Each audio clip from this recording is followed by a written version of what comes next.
그동안 윤석열은 12.3 비상계엄 선포 이유에 대해 경고용이라거나 계몽령이라고 주장했는데 실제 핵심 실무자들이 계획한 것은 결코 경고용도 아니고 계몽령은 더더욱 아니라는 점이 확실시 되고 있습니다. 노상원 수첩에 담겨있는 충격적인 내용들이 그것을 증명합니다. 언론 보도를 통해 확인된 노상원 수첩에 적혀있는 1차 수집 대상이 500여 명가량 된다고 합니다. 여의도 30에서 50명, 언론 쪽 100에서 200명, 민주노총, 전교조, 민변, 판사 등이 대상이고 김제동, 차범근 씨까지 포함되어 있다는데 경악을 금치 못하겠습니다. 주목할 점은 이 500명이 1차 수집 대상이고 10차까지 적혀 있는 것으로 봐서 수집 대상이 최소 수천, 최대 수만 명에 달할 것으로 추정됩니다. 대상도 정치인, 언론인, 법조인, 노조, 연예인, 체육인, 방송인 가리지 않고 광범위합니다. 살해 방법도 극악무도합니다.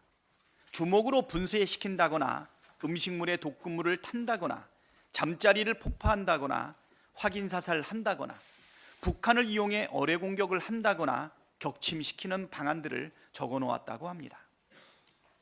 게다가 수첩에는 전 국민 출국 금지, 국회 3주 봉쇄 등 기본권 제약과 정치활동 전면 금지 등의 포괄적 탄압 조치도 있었고 헌법, 법 개정, 삼선 집권 구상 방안, 후계자는 이라는 메모도 있습니다. 비상계엄 성공 시 헌법과 법을 개정해 삼선 집권을 구상했고 후계자도 지명해 영구 집권을 꾀한 것으로 볼 수 있는 대목입니다. 혹자는 이 수첩 내용을 망상에 빠진 개인의 허황된 메모로 의미를 축소하는 시각도 있던데 실제 일부는 비상계엄 당시 실행되었다는 점에서 결코 허황된 계획이 아니다라고 봐야 합니다. 정치인 체포조를 구성해 체포 작전이 시행되었다는 점은 이미 확인되지 않았습니까? 정치인 체포조 구성뿐 아니라 야구방망이, 작두 등 이것을 준비해 고문을 자행하려고 한 사실도 드러났고 구금시설을 점검하고 확보한 사실도 밝혀졌습니다. 김용현 전 장관은 노상원의 지시가 곧 내 지시라고 했을 정도로 노상원을 신임했고 의지했다는 사실도 노상원 수첩 내용이 실제 실행됐을 가능성을 높여줍니다. 만약 비상계엄을 국회와 시민들이 막아내지 못했다면 매우 끔찍한 일들이 벌어졌을 것이고 대한민국은 무자비한 독재 권력이 장악, 지배하는 후진국이 되었을 것이 자명합니다. 비상계엄이 성공했더라면 저나 박성준 수석, 김용민 수석 등 이 자리에 앉아있지 못했을 것입니다. 아마 백령도 인근 해상에서 폭사되었거나 휴전선 인근 수집소에 구금되어 있다가 독살되었을지도 모릅니다. 한동훈 전 국민의힘 대표도 마찬가지였겠고 여기 취재 중인 언론사 기자분들 중에도 몇몇은 행방이 묘연해졌을 수도 있겠다 싶습니다. 전쟁 중에도 일어나지 말아야 할 일들이 평온한 평시에 버젓이 날마다 일어나는 상황, 감히 상상도 못했던 그런 나라가 되었을 거라 생각하니 지금도 모골이 송연합니다. 그럼에도 아직까지 윤석열 내란 수계와 그 일당들을 옹호하는 세력들이 존재합니다. 국민의힘이 대표적입니다. 국민의힘 권성동 원내대표를 비롯한 지도부는 말로는 비상계엄이 잘못이라고 하면서도 실제 행동은 내란 수계를 옹호하고 내란에 대한 수사와 단죄를 방해하고 있습니다. 심지어 헌법재판소를 날마다 흔들고 헌법재판관을 악마화하는 일에 앞장서고 있습니다. 아무리 지지층을 결속하기 위한 행동이라고 좋게 이해를 하려 해도 이런 행동의 결과는 헌정질서를 유린하고 테러와 폭동을 부추기는 사태로 이어지고 있습니다. 헌법을 지키지 않겠다, 헌법재판소의 결정을 따르지 않겠다는 것은 결국 대한민국의 체제를 인정하지 않겠다는 것입니다. 그런 자들을 일컬어 반국가 세력이라고 하고 그런 집단을 반국가 단체라고 합니다. 국민의힘이 민주공화국의 정당으로 인정받고 싶다면 지금이라도 헌법과 사법질서를 부정하는 반국가 행위를 멈춰야 합니다. 폭동을 선동하는 정광훈을 비롯한 극우 세력들과 선을 명확하게 긋고 최소한 내란을 일으켜 헌정 질서와 민주주의를 유린한 윤석열을 출당하는 것이 도리라는 점을 다시 한번 강조드립니다. 두 번째, 김건희 조태용 국정원장 문자 대화의 의미 말씀드리겠습니다.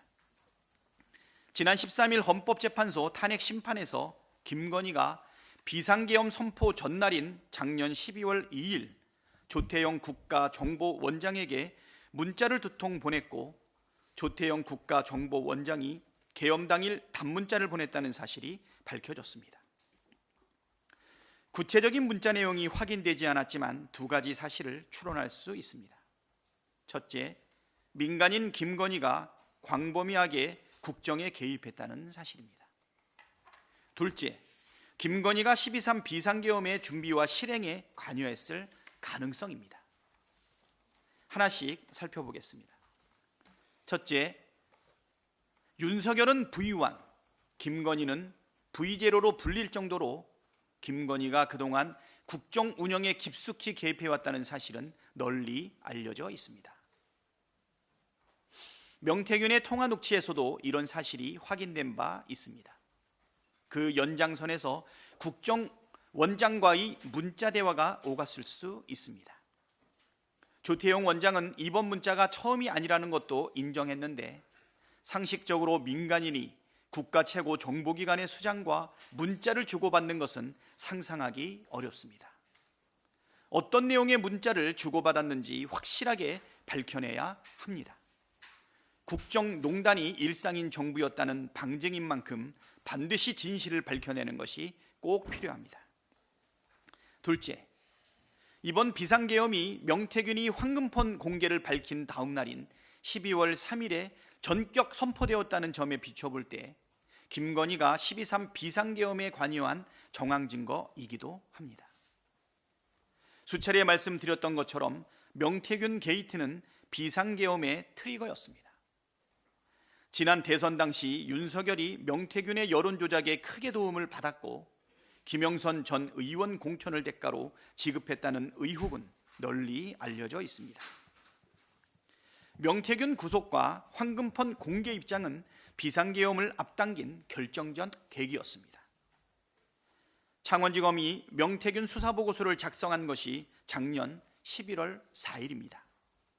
이 수사보고서에는 명태균이 여론조사 결과를 윤석열과 김건희에게 직접 전달하며 주고받은 대화 내용이 고스란히 담겼습니다. 김건희가 명태균에게 넵 충성이라고 답한 것도 나와 있습니다. 3일 뒤인 12월 7일 윤석열은 기자회견에서 명태균 여론조사와 자신은 관련이 없다고 거짓말을 했습니다. 그런데 11월 15일 명태균이 구속되자 11월 24일 윤석열은 김용현에게 명태균 의혹을 언급하며 이게 나라냐? 비상대책이 필요하다고 했습니다. 이 말을 들은 김용현은 그날부터 비상계엄 선포문, 포고령 초안 등을 준비했습니다. 12월 2일 명태균이 황금폰을 공개할 수 있다는 뜻을 변호인을 통해 밝히자 다음 날인 12월 3일 윤석열은 비상계엄을 전격적으로 선포했습니다. 즉 윤석열은 명태균의 황금폰이 세상에 공개될 경우 자신과 김건희가 치명상을 입을 것을 알고 있었고 그것을 막기 위해 비상계엄을 선포했다는 것입니다. 황금폰에 들어있는 온갖 녹취와 증거를 막고 자신과 김건희의 처벌을 막으려면 한동훈을 비롯한 반대파를 싸그리 숙청하고 영구집권을 하는 방법밖에 없다고 판단했을 것입니다. 그렇다면 이 정권의 최고 실세이고 황금폰 공개로 가장 큰 피해를 볼 이해 당사자인 김건희가 나서지 않았을 리 없습니다. 그래서 조태영 국가정보원장과 무슨 내용의 문자를 주고받았는지, 별도 통화는 없었는지, 있었다면 무슨 대화를 나눴는지 등을 수사를 통해 자세히 밝혀내야 합니다. 마지막으로 명태균 특검은 비상계엄 동기라는 것을 밝히는 것이 핵심입니다. 명태균 게이트 수사는 12.3 비상계엄의 동기를 밝히는 핵심입니다. 그런데 창원지검은 11월 4일 명태균 수사보고서 작성 이후 갑작스레 태도를 돌변해 수사를 해태 혹은 회피하고 있습니다. 수사보고서에 명태균과 김건희, 윤석열 부부가 공천 관련해 통화한 사실이 확인됐지만 수사는 없었습니다. 공천 개입과 국정농단의 몸통인 김건희에 대한 소환 조사나 압수수색도 전혀 없었습니다.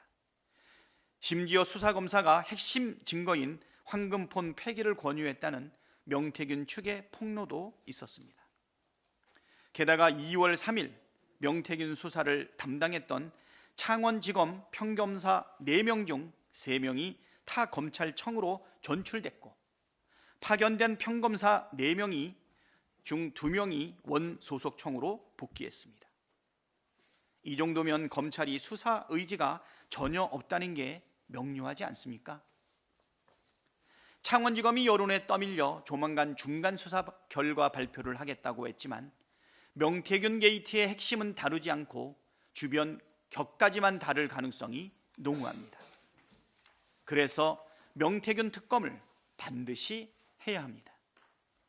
무장한 군대까지 투입해서 국회를 무력화하고 정치인을 체포해 영구집권을 획책했는데 도대체 명태균의 황금폰 안에 무슨 내용이 있는지, 누가 부정과 부패에 연루되었는지 밝혀내야 하는 것 아닙니까? 국민의힘 권성동 원내대표가 명태균 특검을 강하게 반대하고 있습니다. 명태균 게이트 때문에 천인공노할 비상계엄이 선포됐다면 그 진실을 무작정 덮어버리자는 것은 이해할 수도 없고 용납할 수도 없는 일입니다. 명태균을 일컬어 사기꾼이라고 비난하던 국민의힘 입장에서도 철저한 수사로 자신들의 결백을 증명하는 것이 더 이익입니다.